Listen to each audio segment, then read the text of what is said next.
नमस्ते दोस्तों, यह है आरजे दीपक की एक छोटी सी कहानी। एक गांव के एक मजदूर को मिट्टी की खुदाई करते समय एक चमकीला पत्थर मिला। उसने उस पत्थर को अपने गधे के गले में एक घंटी की तरह बांध दिया। सेठ जी ने उस पत्थर को उस गधे के गले में देखा तो उस मजदूर से 50 रुपये में खरीद लिया। सेठ जी ने अपने दुकान के तराजू के डंडी में उसे बांध लिया। एक जौहरी वहाँ से निकल रहा था। उसने देखा कि हीरा जो है तराजू के डंडी में बना है। उसने सेठ जी से पूछा कितने रुपए।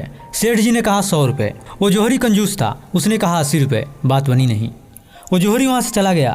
सोचा कि कल फिर से आ जाऊँगा और सेठ जी शायद मान जाएं। उसी शाम को एक दूसरा जौहरी निकला। उसने सेठ जी से पूछा कितने रुपए। सेठ जी ने कहा 100 रुपये। बिना देरी किए सेठ जी को उसने 100 रुपये दिया और उसने हीरा लिया और निकल लिया।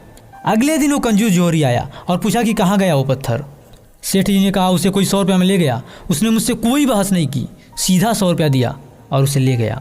वो गुस्सा करने लगा कंजूस जौहरी कि तुम्हें पता भी है वो चमकीला पत्थर नहीं, वो लाखों का हीरा था, तुमने केवल 100 रुपये में दे दिया। सेठ जी ने कहा कि मुझसे बड़ा मूर्ख तो तुम हो। 20 रुपये के लिए झिकझिक कर रहे थे, 80-80 कर रहे थे, 100 रुपया देते ले जाते। लाइफ में अपॉर्चुनिटी ठीक ऐसे ही आते हैं, लेकिन हम उसे मिस कर देते हैं।